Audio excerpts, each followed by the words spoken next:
I was having coffee with a business owner in Mexico City recently, a guy who prides himself on running a tight ship. When the topic of the proposed 40-hour work week came up, he immediately rolled his eyes. He started tapping his table, insisting that the only reason his company survives is because they outwork the competition. He pointed to his phone, showing me a Slack channel that was active at 8 p.m., as if it were some kind of trophy. "Look at that dedication," he told me. "That's how you build a future. These new laws are just going to make everyone lazy." To him, those timestamps were proof of passion. He truly believed that keeping people in chairs for 48 hours or more was the ultimate competitive moat. But then the conversation took this really strange, contradictory turn. In the very next breath, he started venting about his actual business problems. He complained that his error rates were skyrocketing, that his team seemed completely checked out by Thursday afternoon, and this is the most ironic part, that he just lost his best engineer to a European firm. When I asked why the engineer left, he just muttered, "They offered him a 4-day week. Can you believe that? Paying him the same to do less?" He was furious at the unfairness of it all. But looking at him, I was stunned by the disconnect. He was paying for exhaustion and calling it dedication. He was losing his best talent to efficiency while clinging to this old idea of hours and seats. He viewed the 40-hour week as a government punishment, completely missing the reality that for his competitors, it wasn't a law, it was a weapon. That blind spot, mistaking fatigue for productivity, is exactly what we need to talk about today. Because while he's waiting for 2030 to be forced to change, the smart money is already moving. That anecdote it perfectly captures the disconnect we see in the data.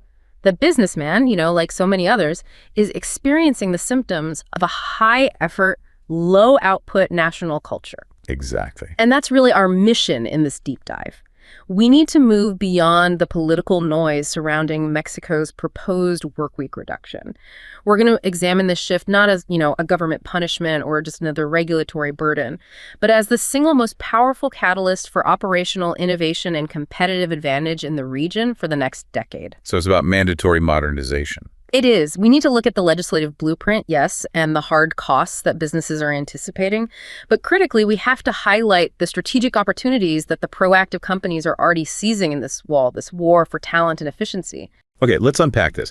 The first crucial detail, I think, is that this isn't a sudden, overnight drop from 48 hours to 40. This is a phased implementation, which means the government is at least trying to give businesses some crucial planning time. But I guess time only matters if you actually use it. So what does that timeline look like? And what are the specific legal texts being revised that you, as a business owner, need to be tracking right now? Well, that emphasis on a gradual transition is probably the most important policy detail here, because it acts as a forced, scheduled opportunity for change. The goal, which is being spearheaded by figures within the government like Marith Bolaños, who's the head of the Ministry of Labor and Social Welfare, or the STPS as it's known, is to achieve a fundamental constitutional amendment. This amendment is looking to reduce the maximum legal working time from 48 to 40 hours per week, and crucially, mandating 2 days of rest for all workers. Wait, hold on a second. So this isn't just a tweak to the labor law. You're saying this is rewriting the fundamental contract between business and labor in Mexico. Precisely. This is a landmark revision to a labor framework that has remained largely unchanged for over a century. We're talking since the original constitutional provisions were first established. The proposed change to the Constitution is fundamentally about human rights and recovery time. It's setting 2 mandatory days of rest. A landmark move, for sure. But as you said, it's not a cliff edge for businesses, which is key. So what is the actual proposed schedule for this rollout, and why are we seeing a few different projections floating around? Right. So the overarching mandate is that the transition is expected to be complete by January 2030. That date is the destination. The path to get there, though, is still being debated in terms of speed. We've seen 2 main projections for the annual reductions, and both of them demonstrate this commitment to phased adaptation, which is really meant to give, CFOs years to adjust their payroll and their operations. Can you walk us through those 2 competing timelines? What's the real difference between them? Certainly. So one common projection, and this is maybe the more conservative one, suggests that the 48-hour week remains the standard all the way through 2026. Then you'd see these annual 2-hour reductions begin in 2027. So you'd hit 46 hours in 2027, 44 in 2028, 42 in 2029, and then finally land at that 40-hour maximum in 2030. Okay, that seems pretty gradual. It is. The second framework suggests a slightly earlier start, perhaps beginning that annual 2-hour reduction in 2026. That would push the limit down a bit faster, maybe reaching 41 hours by 2029.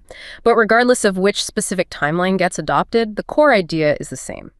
A predictable, phased path to the 40-hour limit, giving employers roughly 5 years to completely overhaul their operational models. 5 years. When you frame it like that, it's not really a burden. It's more like a government-mandated amortization schedule for modernization. Yep. It allows companies to spread the cost of, say, new machinery or better payroll systems over half a decade. That avoids a massive, panic-driven capital expenditure shock right before the 2030 deadline. That's an excellent way to frame it. It's an opportunity to budget for efficiency over time. Now, regarding that legal domino effect you mentioned, the primary change is updating Article 123 of the Mexican Constitution. That's the foundational text defining all national working conditions. But the devil is always in the details of the implementing regulations, isn't it? Absolutely. The legal implications mean there have to be immediate updates to the federal labor law or the LFT. If you're running a business, those LFT updates are where you need to focus your legal teams. These required revisions are going to involve several critical and frankly costly areas for employers. Like what specifically? For instance, adjusting rest periods and break times. Those become non-negotiable within a shorter week. Revising the rules for overtime compensation is enormous. With a new lower threshold, more work is automatically going to fall into that expensive overtime bracket. And finally, initiating mandatory contract revisions for every single impacted employee to ensure legal compliance with the new limits and mandated rest days. The STPS has been very explicit that non-compliant employers who just demand extra hours will face significant additional costs from overtime pay and strict provisions against labor exploitation. It sounds like compliance requires a total organizational restructuring, not just sending out a memo. And to manage this huge change, the government is relying heavily on building some sort of consensus. How is that stakeholder dialogue being organized, given how complex this is? Well, recognizing the seismic shift this represents, the government is fostering dialogue through these highly structured working groups. And they're designed to be inclusive, involving a really broad spectrum of stakeholders: employers, workers, union general secretaries, and technical specialists. Public consultations and technical forums were specifically scheduled. We saw a lot of activity between June and July of 2025 to build that consensus on the reform's scope and practical implications before a final vote is held in the second half of the legislative session. No, so they're trying to design the implementation with the people who will have to live under it, rather than just dictating terms from on high. What are the most practical, nuts and bolts points of debate in those forums? The discussions are intensely practical. One critical focus area is harmonizing the rules for daytime, nighttime, and mixed work shifts, which all operate under different pay and regulation rules right now. Oh, that's complex. It is. If you compress the work week, those shift definitions have to be completely re-engineered. And crucially, they are prioritizing and discussing the practical implications of mandating Saturday as a day of rest. That profoundly impacts the 6-day workweek structures that are so common in sectors like agriculture, logistics, and traditional manufacturing. These discussions are really aiming to provide clarity on sector-specific enforcement guidelines to make sure the law is practical and survivable for Mexico's hugely diverse industries. Now, let's pivot a little to the root cause of this whole regulatory push. What's fascinating here is that Mexico's culture of hard work, the one our businessman friend in the introduction was so proud of, tapping his phone at 8 p.m., is actually masking a huge, decades-long national inefficiency problem. That's the core paradox we need to expose, right? Yeah. We're often taught that working long hours is the only way to get ahead. But all the global and local data seems to suggest the opposite, that working smart hours is the only way to be globally competitive. Absolutely. When we look at the global context, the data on Mexico's exhaustion profile is just staggering. Mexican laborers work significantly long hours, averaging around 2,200 hours per year. Some data even puts that number closer to 2,405 hours. Now, let's just visualize that for a second. That is 482 additional hours compared to the OECD average of 1,752 hours. Wait, stop right there. 482 hours. That's the equivalent of 2 full extra months of work every single year. That visualization is crucial. That means your average worker in Mexico is putting in 2 months more effort than your average German or Danish worker. And that extreme effort leads directly to the pain point: Despite having some of the longest working hours globally, Mexico ranks among the top 3 countries experiencing significant productivity loss per hour worked. So we're putting in maximum effort for a suboptimal result. Exactly. This aligns perfectly with consistent OECD findings that the most productive economies, Germany, the Nordics, they all record significantly fewer weekly working hours. They are focused on intensity and results, not duration. And this isn't just an economic statistic, is it? It's a human story about exhaustion and the real cost of that rigid hours and seats mindset. Let's maybe bring in a worker, let's call him Mateo, to illustrate the human cost here. Indeed.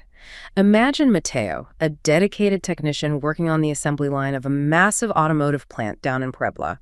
For years, his life has been dictated by the relentless rhythm of a 48-hour, 6-day work week. He starts before sunrise and often gets home after his children are already asleep. By the time Friday evening rolls around, and certainly by the time he starts that shift on Saturday, Mateo isn't truly working anymore. He's merely existing and attempting to follow procedures. We've read reports where workers like him describe the zombie shift, those last few hours of the week where focus just evaporates, where mistakes happen, metal gets scratched, and critical safety protocols are forgotten simply because the human brain is shut down from chronic fatigue. That sounds dangerous and incredibly expensive. And the scientific data backs up Mateo's experience perfectly, doesn't it? It does. Research from Stanford University on the fatigue ceiling shows that the productivity of human labor declines dramatically when people work more than 49 hours a week. After 55 hours, the output curve just plummets. It's a point of diminishing returns so severe that working 70 hours produces roughly the same quality and quantity of output as working 55 hours. That's startling. So the employer is paying for 70 hours of operation, but they're only receiving the value of 55 hours of focused work. Those last 15 hours are just operating costs without any corresponding return. They're just unproductive effort masking deeper organizational inefficiencies. And that inefficiency translates directly into a massive economic drag through widespread burnout.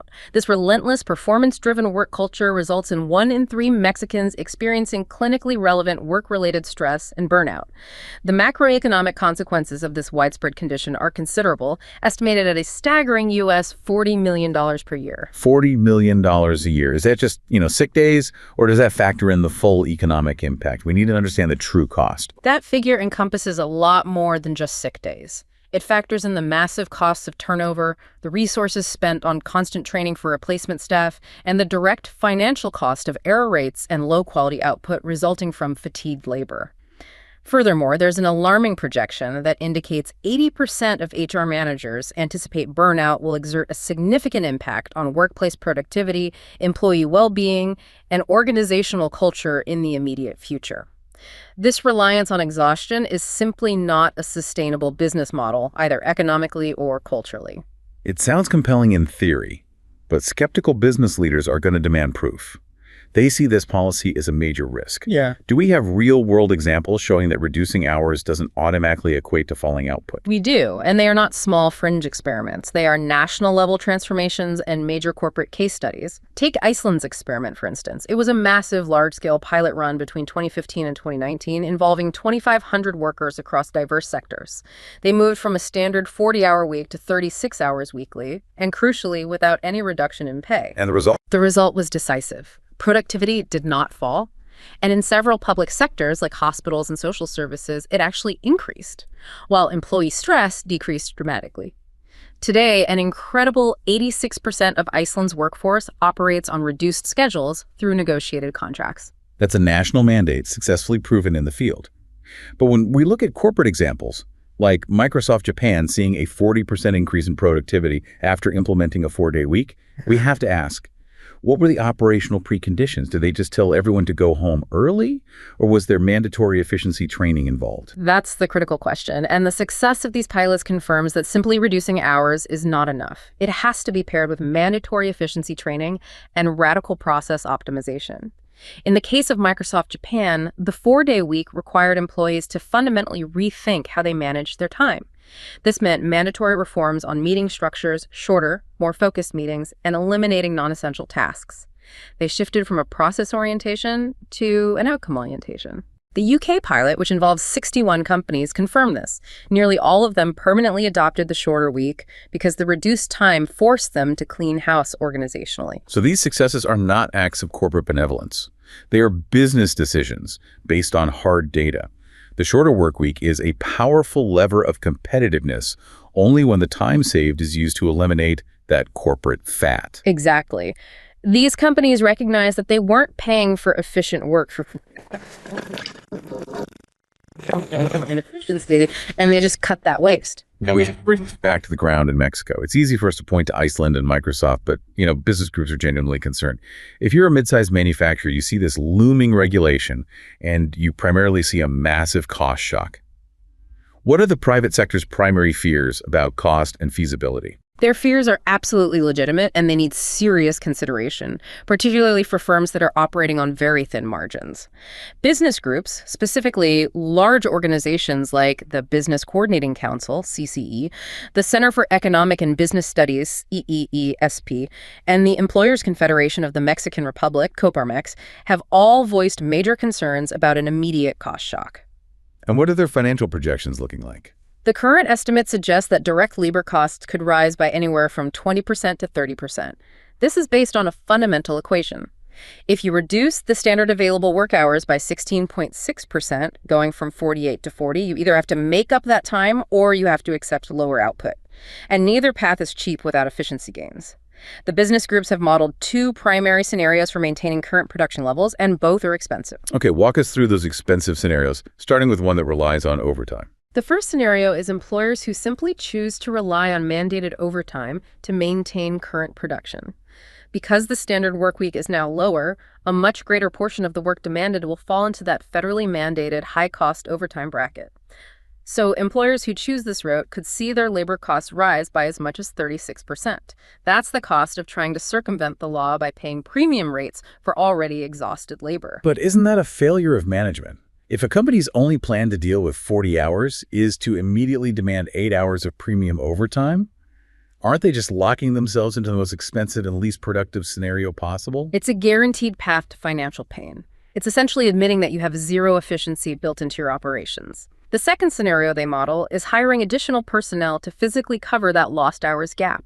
This option might result in a significant 22% increase in cost because you are now paying salaries, benefits, and training costs for 16.6% more staff to produce the same output you previously achieved, albeit inefficiently, with fewer people. And this cost surge is happening while businesses are already facing this accumulated pressure from other recent labor reforms. This is a tough environment for a CFO. It is a perfect storm of rising labor costs. This workweek reform adds to significant pressures that have been building for years. We saw a 20% minimum wage increase slated for 2024, which marked the sixth consecutive year of double-digit hikes. That impacts about a third of the country's workforce. Right. Add to that the recent increases in mandatory pension obligations and the expansion of vacation entitlements, and you have a severe combination of costs that smaller companies, in particular, are really struggling to absorb. Which sectors are expected to feel this cost pinch most acutely? I'm assuming it's the sectors that rely heavily on manual labor and high volumes of time. That's correct. It's the labor-intensive sectors, the ones defined by physical presence and high operational volume, that are most vulnerable. This includes traditional heavy manufacturing, large-scale agriculture, and logistics and transportation. Companies in these areas, especially those with outdated machinery, may encounter immense challenges in maintaining their pre-reform output levels with reduced working hours, particularly if they haven't invested in modernization or automation in the last 5 years. And this leads right back to that overtime trap we discussed. If the workload doesn't decrease when the hours do, costs just skyrocket. That's the critical legal and operational point. Legal analysis confirms that reducing the work week without a commensurate reduction in workload means companies that are required to maintain production quotas will be compelled to pay significantly increased overtime expenses. They'll be augmenting labor costs unnecessarily. This is the financial punishment reserved for companies that fail to optimize their processes. They'll operate less efficiently and more expensively. We mentioned small businesses earlier. Do these financial and operational challenges disproportionately affect the smaller players, the PYMEs? Absolutely. The acronym PYMEs stands for Micro, Small, and Medium-Sized Enterprises. And they're the backbone of the Mexican economy, but they are also the most fragile. The financial and operational challenges are expected to hit them disproportionately hard because they often lack the internal strategic planning resources, the specialized HR teams, or the capital for rapid technological adaptation. So they're the most at risk. They are. Business chambers have expressed genuine concern that if the reform is approved without proper state-supported adaptation strategies, it could cause the collapse of these smaller companies, potentially leading to job loss in the short term. They just lack the financial resilience of large corporations to absorb a 30% cost increase. And finally, what about the impact on the massive nearshoring wave? Mexico is booming as production relocates closer to the U.S. market. Doesn't this new cost pressure risk damaging that momentum? It certainly adds a layer of complexity. Companies adopting nearshoring strategies in Mexico have massive immediate hiring needs to staff new plants and logistics hubs. They will not be exempt from this 40-hour rule. In fact, their hiring teams could face even greater management challenges when trying to coordinate these rapid adjustments from different geographical locations. They need accelerated processes to fill those new vacancies quickly, and now they're competing for talent that demands a better work-life balance from day one. And this brings us to the most exciting section. The strategic advantage. This is where the competitive differentiation truly lies. For high-demand sectors, the 40-hour week is no longer a mere compliance issue. It's an employer branding weapon, and the forward-thinking firms are already deploying it to win the war for talent. This shifts the entire conversation from cost burden to strategic investment in human capital. How does this legally mandated change radically alter the talent equation in Mexico? Well, time is the new currency. It's replacing the singular focus on salary. Newer generations entering the job market, and they are highly mobile, are changing employment expectations fundamentally.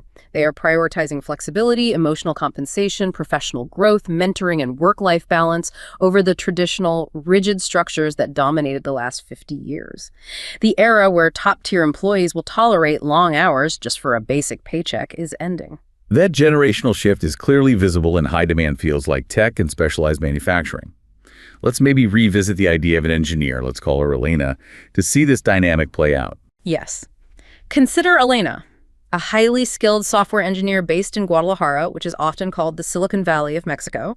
She is top-tier, highly mobile talent, the kind every global company is fighting over. She recently had 2 offers on the table. Company A was a huge, traditional giant, prestigious name, maybe a marginally higher base pay, but an infamous FaceTime culture where leaving before 7 p.m. was frowned upon, regardless of your output. Company B was a mid-sized, globally competitive firm that had proactively adopted the 40-hour model, even offering flexible 4-day options 5 years ahead of the 2030 mandate. So who did she choose? The cash or the clock? Elena chose Company B, the smaller firm with the better work-life balance. And crucially, in her negotiation, Company B didn't talk about grinding or dedication in that old sense. They talked about sprinting and resting. They framed their 40-hour policy not as an accommodation, but as a mandatory operational structure designed to maximize high-intensity output while ensuring recovery. So they used it as a weapon. They used their 40-hour policy as their main branding hook, appealing directly to her desire for professional sustainability and personal time. That is profound. She was choosing long-term sustainability and quality of life over an immediate marginal salary bump.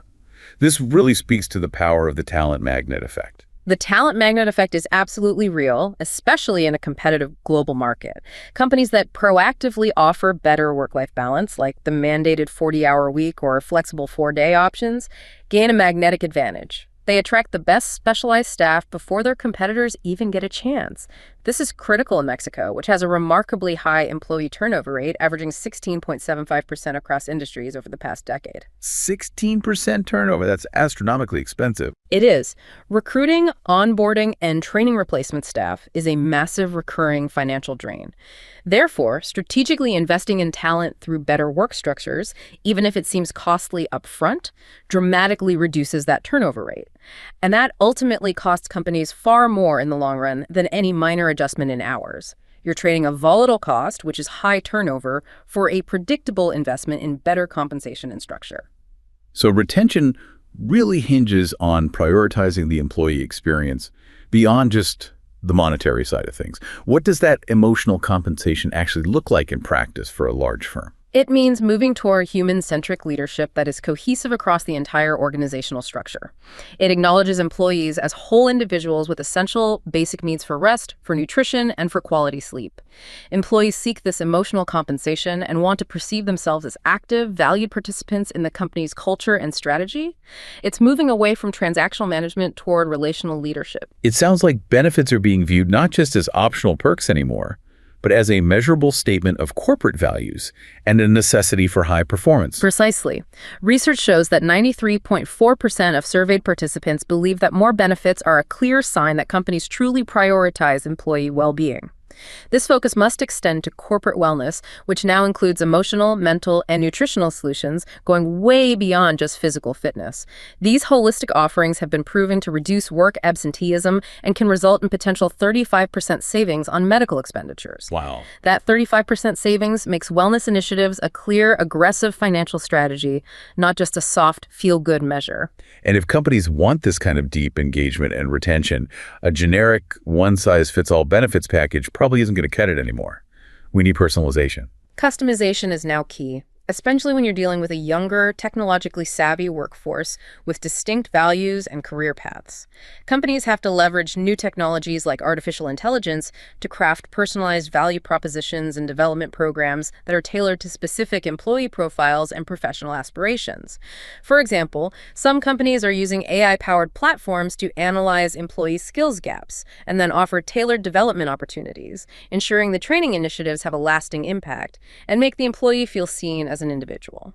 And what about the physical and structural nature of work itself, like hybrid models? How does that intersect with the 40-hour mandate? Flexible and hybrid models are now table stakes.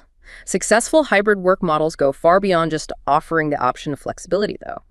They involve strong employee experience initiatives, clear collaboration frameworks, and managers who actively make employees feel valued and supported, whether they are in the office or remote.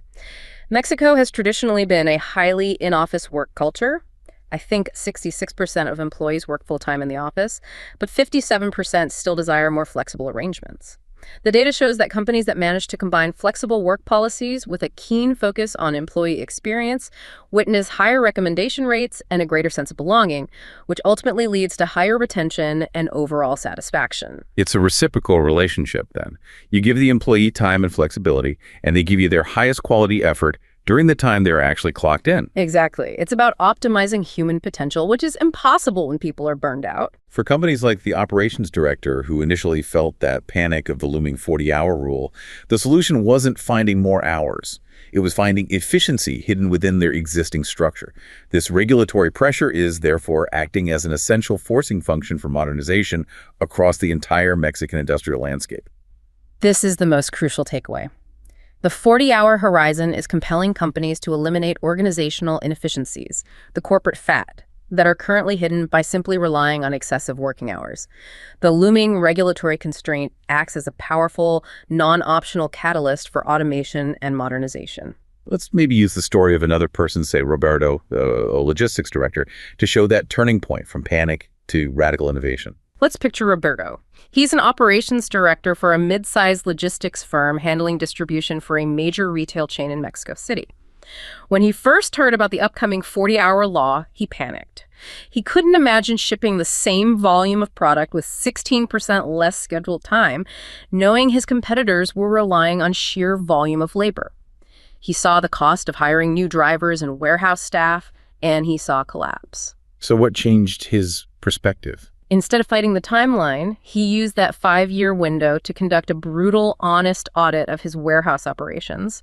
And he realized his team wasn't truly working 48 hours efficiently. They were working maybe 35 hours of focused labor and spending 13 hours per week walking back and forth because of terrible inventory layout, manually scanning barcodes, and spending time on manual data entry between systems. Wow. He discovered that 20% of his labor budget was paying people to be unproductive within the 48-hour schedule. And that waste was completely invisible until the new regulation forced him to measure it. Precisely.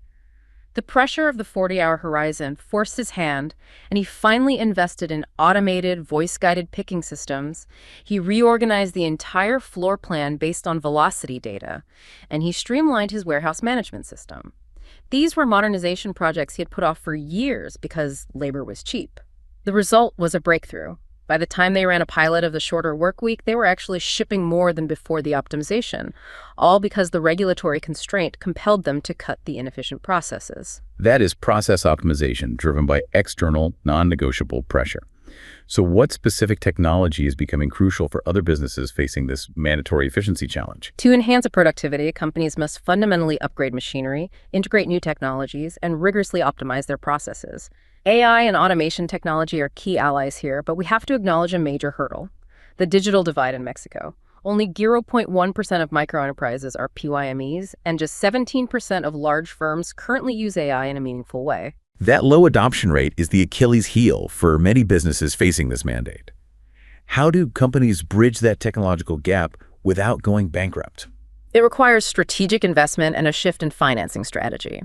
For PYMEs, the challenge isn't just the price tag of a new ERP system or automated machinery, it's access to capital and the lack of in-house technical talent to implement and maintain the systems.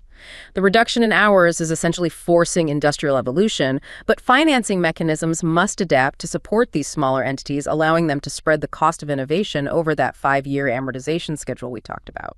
And where do we see these technology redesign methodologies having the most immediate measurable impact? We see major improvements in 2 areas: HR and operational management. First, let's look at HR automation. The manual and repetitive nature of tasks like processing paperwork, managing complex payroll calculations, and benefits administration contribute significantly to burnout among HR professionals themselves. Automating these routine activities, digitizing documents, using AI for initial screening, can improve HR efficiency by up to 30%. This frees up HR to focus on the truly strategic issues: employee engagement, cultural design, and compliance planning for the new 40-hour structure. And operationally, how do companies use technology to manage the hours themselves and ensure they are maximizing the 40 they are now paying for? Leveraging cloud-based and AI solutions is critical for shift management and compliance. These tools allow companies to view, in real time, each employee's compliance with scheduled hours, which is vital given that expensive overtime trap. They can forecast the financial impact of the reform on payroll and operations under different scenarios, which helps mitigate the cost surge before it happens. And most importantly, they allow companies to intelligently redesign shifts in facilities with rotating staff, say, a 247 manufacturing floor, and measure key performance indicators, or KPIs, based on productivity per hour, fundamentally shifting the focus from simply counting hours and seats to evaluating actual measurable outcomes. That shift in KPI from duration to intensity is central to the success of a reduced work week. What about the immediate need for mass hiring to cover the reduction? That's another area where automation is non-negotiable. The shift necessitates mass recruitment efforts to cover staggered shifts and maintain production volume, especially given the nearshoring boom. Automated recruitment and AI are essential tools to maintain the quality of candidates while accelerating the time it takes to fill vacancies. It reduces the manual work hours needed by HR teams who are already stretched thin. Right. For example, in a massive logistical operation, automated screening solutions allowed Heineken's talent acquisition team to reduce more than 10,000 hours of manual work.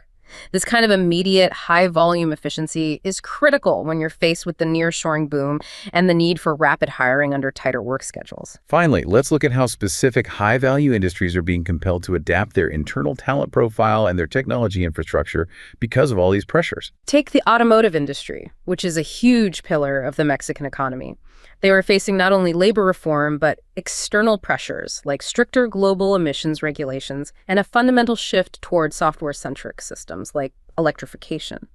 This confluence of challenges requires them to prioritize updating talent skills in parallel with AI integration. They need software engineers now, not just assembly line workers. A completely different skill set. Completely. Companies in the sector must form strategic partnerships with local universities to develop the future workforce and embrace radical technological change, fostering a culture of continuous evolution to meet both market and regulatory needs. For logistics and other labor-heavy operational areas, the focus is on systems integration, streamlining workflows, and using data to reduce wasted movement and manual data, entry turning that initial panic over the 40-hour rule into a decisive modernization breakthrough. We started this deep dive with a business owner who saw the 40-hour week as a government punishment, a way to make everyone lazy. He was paying for dedication, but was only receiving exhaustion and low-quality output. He was looking at his Slack channel at 8 p.m., thinking he had a competitive edge. But if we connect this to the bigger picture, the evidence is overwhelming. Mexico is paying the price for chronic exhaustion and incorrectly labeling it dedication. The companies that are viewing the phased 40-hour reduction as an opportunity, as a strategic forcing function, are the ones investing in smart automation. They're attracting top talent like Alina with a better work-life balance, and they're cleaning up their operational inefficiencies just like Roberto did. And they're doing it now. They are doing this right now, 5 years ahead of the mandate. They recognize that working less hours allows their workforce to recover, leading to greater focus, fewer errors, and ultimately higher output when they are actually working. It ceases to be about politics or compliance then. It becomes a litmus test of whether you want to operate with metrics and mentalities from the 20th century focused blindly on hours, or if you want to build an economy for the 21st century focused on results, human potential, and technology-driven efficiency. The evidence from every pilot program globally is clear. The companies and countries that have intelligently reduced working hours have gained in productivity, employee well-being, and global competitiveness. Not in spite of working less hours, but precisely because the constraint of working less hours forced them to eliminate their waste. The ultimate insight here is this. The choice for businesses in Mexico isn't whether to comply with the 40-hour work week by 2030. The choice is whether they will use the next 5 years to transform the reduction in work hours into an operational and cultural advantage that defines who leads their industry in the decade to come. The time to invest in efficiency and attract the best talent is not 2030, it is today.